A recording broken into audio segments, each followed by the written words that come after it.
twice. Uh-oh. We'll cover your behind. Once we get up. Okay. Ready? 1, 2, 3. No? Okay. Okay. That's okay. You tried. Right. Hey, That's the most you important agreed thing. to try. Yeah. That's the best part. You're motivated to do it. So, a lot of people look at us like we're crazy when we Of come here and course. say stuff We're like here. that. Was it pain?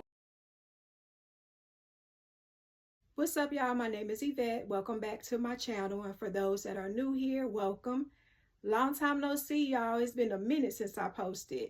But as you saw in the previous clip, I have been going through some things. I definitely have. And I struggled with wanting to even come up here and tell my business again. But God kept placing it in my spirit to come up here and share my story because he wanted me to provide encouragement to people that may be going through what I have went through. So I couldn't deny him of that because he has been so good to me. So I was like, I'm gonna do it. So go ahead and jump in. Last fall, I developed some severe stomach pains. It was burning pain. And I drank some cold water thinking that would help resolve the issue, and it did not. It got worse. So I remember calling the ambulance one evening, and they came and got me and took me on to the hospital. I remember being in the ER, and I was telling them that I needed some pain medication because the pain was excruciating. And that's all I remember. The next day, or so what I thought was the next day, I woke up and I saw my sister to the right of me from Maryland. And I was thinking to myself, wow, she came 4.5 hours away to see me. I'm just in here because I had stomach pain. I was glad she was there. So we hugged and cried. I hadn't seen her in a while. And then my baby girl was there, and we hugged and cried. And I'm like, y'all so emotional. You know, I'm just in here for stomach pain. And I remember looking down, I was like, I've had some surgery on my stomach because I had an open wound. And I was like, I don't remember anyone telling me that I was going to have surgery the following day after, you know. So I spoke with the doctor, and he told me what was going on with my stomach and, you know, why they had to do surgery. I was diagnosed with Crohn's disease. That's a disease of the intestines.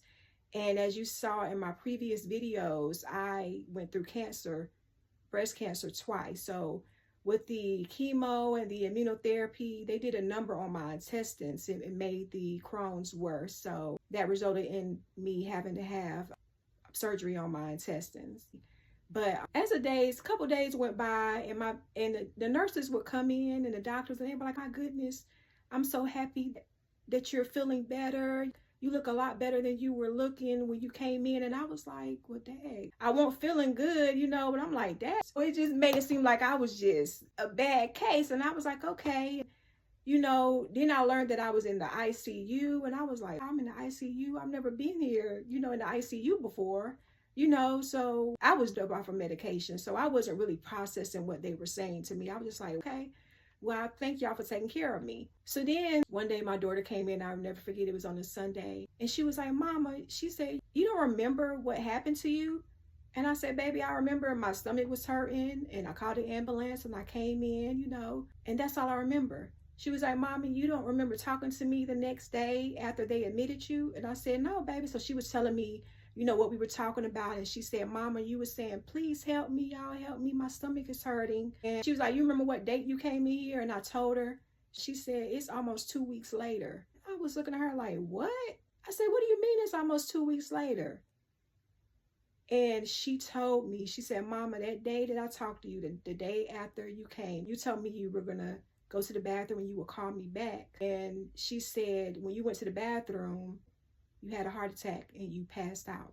They found you unconscious on the floor. And yeah, they called her and she came. And then she said they ran some tests on me, and they saw that my intestines were really messed up. And she was told that I was going to have emergency surgery. I was in a coma. And she said they put me on life support. They did the surgery. And yeah, she said it was touch and go. One of the doctors was saying he didn't think I was going to make it. My vitals weren't looking good. But thank God I had a praying family. I had praying friends that were in and out. Yeah, they're very encouraging to my daughter. And I'm so thankful for y'all. If y'all are watching, I love y'all. But yeah, I was in a coma for almost 2 weeks. And my baby told me this, I'm like, my God. So we hugged and cried for a minute. And I was just so thankful. Y'all, she had showed me my belongings that I came in there with. And it had DOD, date of death, on the back of my phone, on the bag that my clothes were in, what I came in with. It had DOD in the time. Hey y'all, I paused the video here because as you saw, I was getting kind of emotional as I was reflecting. But I wanted to explain the reason why they put DOD on my things is because it took them a while to resuscitate me. And they already had determined that I had passed away. So when my daughter got there, God had brought me back, but my vital signs were really low. They asked my daughter what she wanted them to do, and she was like, I want you to do what you need to do to keep my mama here. And I'm so thankful she did that. I love my baby so much. After she told me that or whatever, you know, like I said, I had an open wound still. And I was experiencing so much pain. And I remember the nurses giving me pain medication and stuff. And that mess was really messing with my mind, y'all. I was going through it, y'all. When I say the enemy was on top of me, he was on top of me. I was seeing things. I was hearing things. I was just having crazy dreams. I was seeing evil spirits. It was horrible. I've never in my life seen that before. But I was so low and I was just like, oh my God, what's wrong? I feel like God has left me. Something just does not feel right. I'm seeing evil spirits. They're telling me I'm going to fight you and all this and all that. And I remember telling a couple of my friends that, and one of them was like, baby girl, you got to fight back. We can pray for you all day, but at some point you have to fight yourself. And I was like, you know, that's true. She was like, God has not left you. He has stood by you this entire time that you have been going through this. Throughout your life, God has been there with you, helping you. So you need to take it upon yourself to fight back. And once she told me that, once I got myself together, I told them enough of the meds. I don't want that strong, I think it was hydromorphine or something they was giving me. I was like, I don't want that no more because it's messing with my mind. It was horrible.